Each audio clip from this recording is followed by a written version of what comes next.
कोई जांच एजेंसी नहीं तो वही कौन सी रिपोर्ट है? देखिए, रीट माननीय मुख्यमंत्री जी ने ये कहा था कि हम लोग 2 अगस्त को रीट की एग्जाम करवाएंगे। उसके बाद में जब हम तैयारी कर रहे थे तो ये बात ध्यान में आई कि 5 अगस्त को हमारी पहले की एक रीट है, उसकी वैलिडिटी समाप्त हो रही है। चूंकि जिस दिन एग्जाम की जाती है उस दिन वैलिडिटी मानी जाती है, तो 3 दिन में मैं समझता हूं फिर रिजल्ट आता, उससे पहले उसकी वैलिडिटी खत्म हो जाती। तो हमने इस डेट को आगे खिसका करके 2 सितंबर किया। हमने जितनी मीटिंगें करनी थी कर ली, लेकिन इसमें जो इश्यू है, एक तो एनसीटी ने हमें एक गाइडलाइन दी है कि कॉमर्स के विद्यार्थियों को इसमें शामिल करना है।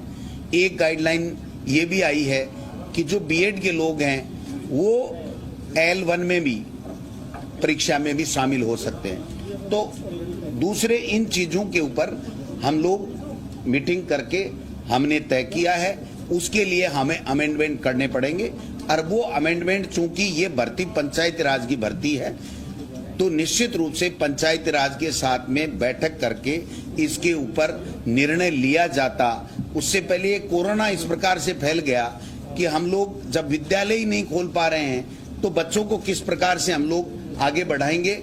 लेकिन फिर भी मैं आपको बताना चाहता हूं कि रीट के लिए जो मीटिंगें सरकारी स्तर पर करनी थी, जिस प्रकार के निर्णय लेने थे, वो तकरीबन हमने ले लिए हैं।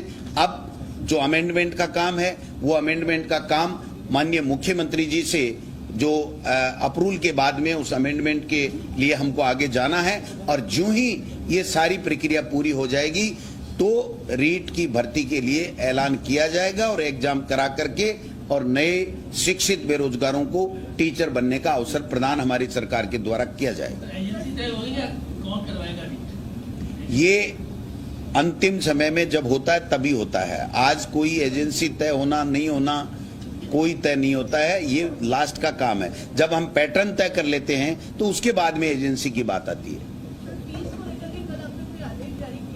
जी, निश्चित रूप से एक तरीके से जब से कोरोना संक्रमण हमारे यहाँ आया है तब से लेकर के माननीय मुख्यमंत्री अशोक गहलोत जी बराबर नजर गड़ाए हुए हैं हर वर्ग को किस तरीके से संक्रमण